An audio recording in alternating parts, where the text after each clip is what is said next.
کے وفات کے بعد جب بھی رسول اللہ صلی اللہ علیہ وسلم کو یاد کیا گیا تو صحابہ کرام روئے ہیں. رونے کے ہمیں واقعات ملتے ہیں.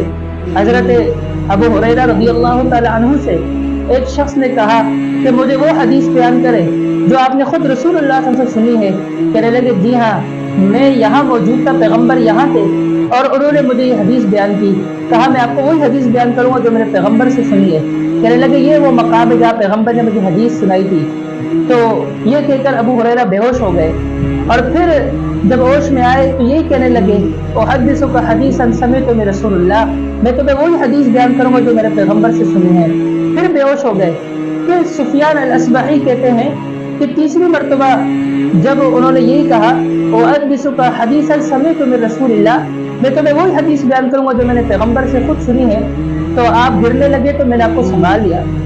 برکیف جب آپ کو ہوش آیا تو آپ نے حدیث سنائی. تو رسول اللہ صلی اللہ علیہ وسلم کی وفات کے بعد صحابہ کرام اس مقام جہاں پر پیغمبر کی ان سے ملاقات ہوئی ہے تو اس مقام کو دیکھ کر ان کو رونا آتا تھا. اور رسول اللہ صلی اللہ علیہ وسلم کی وفات کے بعد آپ کا جب ذکر آتا تو صحابہ کرام کو